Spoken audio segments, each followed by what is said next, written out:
Chez nous, les choses ont plutôt tendance à s'améliorer ce soir, mais les inondations ont fait beaucoup de dégâts. Sandra Smith et Didier Beaumont ont survolé les Alpes de Haute-Provence et la Côte d'Azur. Plusieurs villages sont encore isolés. Une seule route mène à Colmar-les-Alpes, la départementale 908, sectionnée par le Verdon en 6 points différents. Le village, situé à 1200 mètres d'altitude dans les Alpes de Haute-Provence, reste donc inaccessible. Même les secours par hélicoptère sont arrivés très tard. Le mauvais temps empêchait tout survol de la zone. Colmar-les-Alpes a été prise au piège, non seulement par la crue du Verdon, mais aussi par celle de la Lance. Le cours d'eau a même balayé le cimetière du village et emporté des tombes.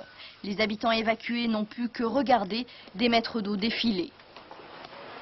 Vous vous rendez compte de la force pour arracher des portes, pour écraser des congélateurs? C'est dingue. Il n'y a rien à faire à ce moment-là.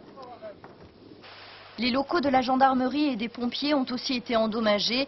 Pour le village, le plan hors sec déclenché ce matin est arrivé trop tard. J'en ai fait la demande à la préfecture très tôt, à 11 h du soir, on a encore rappelé. Je pense qu'à Digne, ils ne se sont pas aperçus des problèmes que Colmar passait et je suis déçu. Nous n'avons pas déclenché le plan hors sec pendant la nuit parce que ça n'aurait servi à rien, ça n'aurait apporté aucun secours supplémentaire.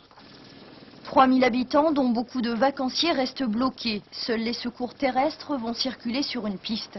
Un scénario qui se répète dans d'autres villages du département. Plus bas, dans les Alpes-Maritimes, le niveau du Var a baissé.